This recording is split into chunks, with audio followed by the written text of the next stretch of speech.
Hello दोस्तों, स्वागत है आपका हमारी इस नई वीडियो में। आप देख रहे हैं आपका अपना यूट्यूब चैनल अप्रेंटिसशिप गाइड, जिसमें है ऑल अबाउट अप्रेंटिसशिप ट्रेनिंग। तो आज की वीडियो में हम बात करेंगे राजस्थान गवर्नमेंट की ओर से निकाली गई एक और बड़ी बम्पर भर्ती के बारे में। जी हाँ दोस्तों, राजस्थान गवर्नमेंट की ओर से ITI पास आउट, डिप्लोमा और डिग्री होल्डर्स कैंडिडेट के लिए जूनियर इंस्ट्रक्टर के पदों के लिए रिक्रूटमेंट निकाली गई, जिसका नोटिफिकेशन से 11/3/2024 को जारी कर दिया गया। दोस्तों सबसे पहले तो अपने इसके डिटेल नोटिफिकेशन पे चलेंगे और इसमें जानेंगे कि इसमें कितने प्रकार के जो ट्रेड्स या डिसिप्लिन है उनको मौका दिया गया है। दोस्तों वैकेंसीज की बात करें तो यहाँ पे टोटल 1821 पदों के लिए बम्पर वैकेंसी निकाली गई है, जिसमें ITI पास आउट कैंडिडेट्स के लिए काफ़ी पदों को यहाँ पे मौका दिया है। टोटल 16 प्रकार के डिसिप्लिन या जो ट्रेड्स है उनको यहाँ पे मौका दिया गया है। इसका एप्लीकेशन फॉर्म है 11/4/2024 तक इसकी ऑफिशियल वेबसाइट के माध्यम से भरा जाएगा। तो दोस्तों जिन कैंडिडेट के पास में भी ITI डिग्री डिप्लोमा की क्वालिफिकेशन है वो इस रेगुलर भर्ती में अपना एप्लीकेशन फॉर्म वो सबमिट कर सकते हैं। दोस्तों चलते हैं इसके डिटेल नोटिफिकेशन के ऊपर और चेक करते हैं सारा एलिजिबिलिटी क्राइटेरिया और जानते हैं कि इसमें क्या क्या तो योग्यताएं हैं, साथ में एक्सपीरियंस, एज लिमिट और जो सैलरी है वो रखी गई है। दोस्तों अप्रेंटिसशिप ट्रेनिंग और टेक्निकल सरकारी जॉब्स के लेटेस्ट अपडेट पाने के लिए आप हमारे चैनल को सब्सक्राइब कर ले, बेल आइकन पर क्लिक कर नोटिफिकेशन ऑन कर ले, ताकि वीडियो के माध्यम से आप तक सारी जानकारी पहुंचते रहे। दोस्तों आप हमारे टेलीग्राम चैनल और व्हाट्सएप ग्रुप को भी ज्वाइन कर ले, जिसका लिंक हमारे वीडियो के डिस्क्रिप्शन बॉक्स में अवेलेबल है, जिस पे मैं लगातार आपको अपडेट करता रहता हूं। दोस्तों यदि आप बैंकिंग या फाइनेंशियल सेक्टर से जुड़ी रिक्रूटमेंट की लेटेस्ट अपडेट और जानकारी प्राप्त करना चाहते हैं तो आप हमारे another YouTube channel banking jobs guide को सब्सक्राइब कर ले, जिसका लिंक हमारी वीडियो के डिस्क्रिप्शन बॉक्स में अवेलेबल है, जिस पे मैं लगातार बैंकिंग सेक्टर और फाइनेंशियल सेक्टर के द्वारा जो भी वैकेंसीज निकाल जाती है उससे संबंधित वीडियो अपलोड करता रहता हूँ। दोस्तों ये नोटिफिकेशन है राजस्थान कर्मचारी चयन बोर्ड जयपुर की ओर से जारी किया गया। रिलीज डेट है 11/3/2024 और यहाँ पे एडवर्टाइजमेंट नंबर है 09/2024। यहाँ पे आप देख सकते हो जूनियर इंस्ट्रक्टर के वेरियस जो ट्रेड्स है उनके लिए ये सीधी भर्ती निकाली गई, रेगुलर बेसिस भर्ती निकाली गई। ऑनलाइन एप्लीकेशन फॉर्म इसमें सबमिट करना है। सबसे पहले पोस्ट का नाम और यहाँ पे टोटल वैकेंसीज की डिटेल है वो आपको देखने को मिल जाएगी। सबसे मैंने ड्रॉट्समैन सिविल के यहाँ पे टोटल 38 पद है, इलेक्ट्रीशियन के 348 है, इलेक्ट्रॉनिक मैकेनिक के 76 है, फिटर के 243 है, information and communication technology system maintenance के 47 है, मैकेनिकल डीजल के 199 है, मैकेनिक मोटर व्हीकल के 73 है, प्लम्बर के 58 है, refrigeration and air conditioning technician के यहाँ पे 134 है, सोलर टेक्नीशियन इलेक्ट्रिकल के 36 है, टर्नर के 42 है, वेल्डर के 139 है, वायरमैन के 90 यहाँ पे रखे गए, कॉस्मेटोलॉजी के 43 है, स्विंग टेक्नोलॉजी के 40 है, कोपा यहाँ पे 217 पदों के लिए वैकेंसी निकाली गई। इस प्रकार से टोटल 1821 पदों के लिए वैकेंसी निकली है, जिसमें गैर अनुसूचित क्षेत्र के 1542 और जिन कैंडिडेट जो अनुसूचित क्षेत्र से आते हैं उनके लिए 279 पद रखे गए। इसमें इंपॉर्टेंट चीज़ यही है कि कैंडिडेट है उनमें से जो 50% पोस्ट है वैकेंसीज है टोटल, उनमें 50% पोस्ट तो यहाँ पे NTC या NAC आधारकों के लिए रखी गई है। जो बाकी के 50% जो पोस्ट है जो वैकेंसी है वो डिग्री डिप्लोमा या जिन कैंडिडेट के पास एडवांस डिप्लोमा है उन कैंडिडेट्स के लिए रखी गई। इसलिए एप्लीकेशन फॉर्म भरते समय आपके पास में एक योग्यता है या दोनों योग्यताएं हैं वो आपको भरना जरूरी है। नहीं आपके पास ITI पास आउट की क्वालिफिकेशन है या अप्रेंटिसशिप की क्वालिफिकेशन है, इंजीनियरिंग में डिग्री है या डिप्लोमा है या एडवांस डिप्लोमा हो, तो वह सूचना आपको इसमें भरनी है। दोबारा आपको चेंजेस करने का इसमें मौका नहीं दिया जाएगा। अप्लीकेशन प्रोसीजर की बात करें तो ऑनलाइन मोड में आपको अप्लीकेशन फॉर्म फिलअप करना है, जो कि आप इसमें RSM SSB की ऑफिशियल वेबसाइट या RSSB की ऑफिशियल वेबसाइट पर जाके सबसे पहले तो आपको वन टाइम रजिस्ट्रेशन करना है। जिन कैंडिडेट का पहले से रजिस्ट्रेशन नहीं है उन्हें वन टाइम रजिस्ट्रेशन करना है। उसमें यहाँ पे क्या क्या डॉक्यूमेंट्स है कैंडिडेट को उसमें अपलोड करने हैं, वो सारी जानकारी यहाँ पे दी है। यहाँ पे हेल्प डेस्क भी आपको देखने को मिल जाएगी। जिन कैंडिडेट का अभी रजिस्ट्रेशन नहीं है तो उनको जब वन टाइम रजिस्ट्रेशन करेंगे तो इसमें जनरल और OBC क्रीमिलियर कैंडिडेट को 600 रुपये पेड करने और बाकी के जितने भी कैटेगरी है उनको 400 रुपये यहाँ पे पेड करने जरूरी है। और ये फंड कैंडिडेट को एक बार ही ये पेमेंट करना है, उसके बाद पेमेंट नहीं होगा। अब यहाँ पे आप देख सकते हो जूनियर इंस्ट्रक्टर के जो रिक्त पदों का यहाँ पे वर्गवार आरक्षण का विवरण दिया है। यहाँ पे जितने भी 16 प्रकार के जो टेस्ट निकाले गए उसमें कौन कौन सी कैटेगरी कितनी कितनी वैकेंसी है वो यहाँ पे दी हुई है। इसमें डिग्री होल्डर्स के लिए कितनी है, NAC होल्डर्स के लिए कितनी है, तो 50% मैंने आपको बता दिया कि 50% है। जैसे ड्रॉट्समैन सिविल में दोनों में 17 वैकेंसी यहाँ पे रखी गई है। उसके बाद में अगले जो इलेक्ट्रीशियन में इसमें 150 और 151 वैकेंसी रखी गई यहाँ पे हॉरिजॉन्टल और यहाँ पे वर्टिकल दोनों ही प्रकार के जो रिजर्वेशन है वो दिए हुए। इलेक्ट्रॉनिक मैकेनिक में 31 वैकेंसी है।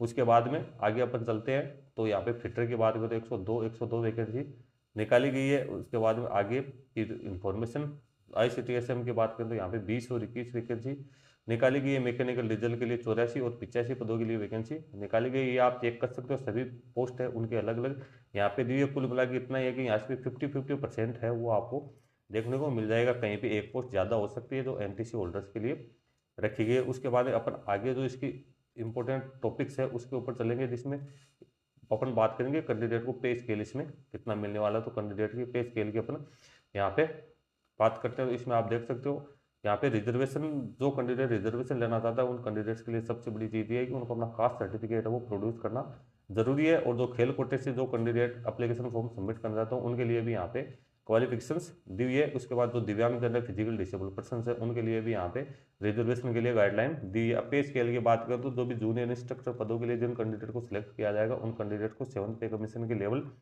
10 है वो दी जाएगी। कैंडिडेट उनको शुरुआती 2 साल के लिए प्रोबेशन पर रखा जाएगा, जिसमें कैंडिडेट को फिक्स पारिश्रमिक मिलेगा। अब अपन एजुकेशन क्वालिफिकेशन और एक्सपीरियंस की बात करें तो जी आप इसमें चेक कर सकते हो। इसमें जूनियर इंस्ट्रक्टर के लिए 3 प्रकार की वैकेंसी, सॉरी 3 प्रकार से एजुकेशन क्वालिफिकेशन रखी गई है। फर्स्ट की बात करें तो कैंडिडेट है वो 10th पास होना जरूरी है फिजिक्स केमिस्ट्री या फिर मैथ्स में, या कैंडिडेट है वो 10+2 एग्जाम सिस्टम के अंतर्गत है वो सेकेंडरी क्लास पास होना जरूरी है। टेक्निकल क्वालिफिकेशन की बात करें तो कैंडिडेट के पास में इंजीनियरिंग में डिग्री होनी जरूरी है। इसके साथ ही कैंडिडेट के पास एनसीआईसी का सर्टिफिकेट भी होना जरूरी है। या जिन कैंडिडेट के पास डिप्लोमा है 3 साल का तो वो कैंडिडेट में इसमें अप्लीकेशन फॉर्म हो सबमिट कर सकते हैं। जिन कैंडिडेट के पास एडवांस डिप्लोमा है वो भी इसमें अप्लीकेशन फॉर्म हो सबमिट कर सकते हैं। या कैंडिडेट के पास में जो रिलेवेंट फील्ड है उसमें नेशनल ट्रेड सर्टिफिकेट यानी आईटीआई पास आउट होना जरूरी है। या कैंडिडेट के पास में शिक्षुता प्रमाण पत्र यानी नेशनल अप्रेंटिसशिप का जिनके पास सर्टिफिकेट है, अप्रेंटिसशिप का सर्टिफिकेट, वो कैंडिडेट इसमें एप्लीकेशन फॉर्म सबमिट कर सकते हैं। लेकिन इसमें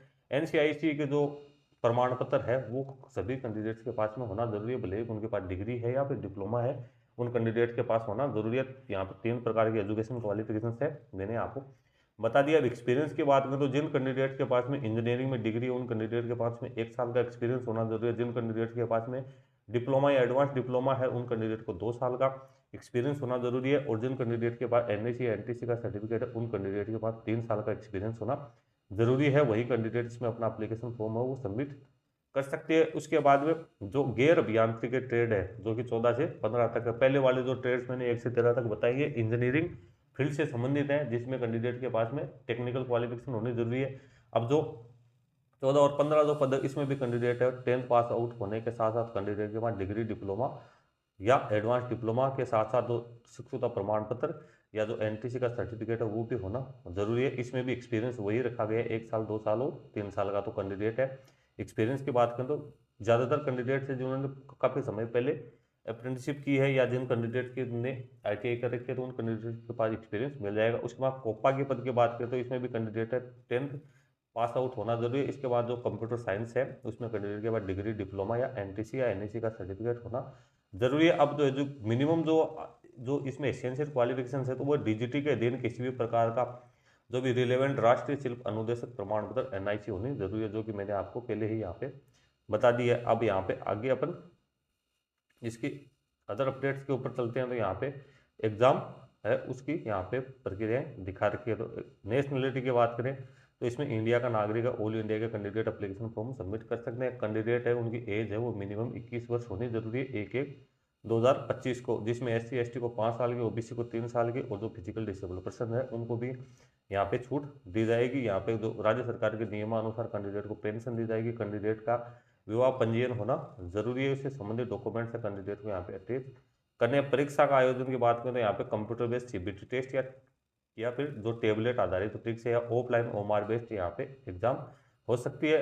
सभी पदों के लिए जो एग्जाम है वो अलग अलग आयोजित करवाई जाएगी। डिग्री डिप्लोमा एनटीसी एनएसी योग्यताधारी हेतु व्यवस्थावार एक ही परीक्षा का आयोजन किया जाएगा। तो ये कैंडिडेट थोड़ा सा इसमें आप ध्यान रख लो। एनटीसी एनएसी योग्यताधारी अभ्यर्थी उच्च योग्यता डिग्री डिप्लोमा भी रखते हैं तो ऐसे अभ्यर्थी तकनीकी योग्यता के अनुसार डिग्री डिप्लोमा तथा एनएसी एनटीसी योग्यता हेतु विज्ञापित रिक्तियों के विरुद्ध चयन हेतु आवेदन करना चाहते हैं कि प्राथमिकता निर्धारण हेतु ऑनलाइन आवेदन में विकल्प भरना आवश्यक है। यानी जिन कैंडिडेट के पास दोनों क्वालिफिकेशन है वो कैंडिडेट अपना विकल्प है वो इसमें जरूर चूज कर ले। इसके बाद एडमिट कार्ड हो तो इसकी ऑफिशियल वेबसाइट पे आपको देखने को मिलेगा। आप एसएसओ आईडी से लॉगिन करके चेक कर सकते हो। जो कैंडिडेट अभी सरकारी नौकरी में उन कैंडिडेट को एनओसी की सर्टिफिकेट है वो पेश करने जरूरी। यहाँ पे कुछ अयोग्यताएं हैं, ऑनलाइन एप्लीकेशन फॉर्म कैसे करना है तो उसकी सारी डिटेल्स आपको यहाँ पे दी हुई है, आप इसको चेक कर सकते हो। आपको फोटोग्राफ से उसका बैकग्राउंड क्या होना है, सिग्नेचर किस हिसाब से स्कैन करने, डॉक्यूमेंट के साइज क्या होने चाहिए, उसका फॉर्मेट क्या होना चाहिए, वो सारी जानकारी यहाँ पे दी हुई है। तो आप यहाँ इसको केयरफुली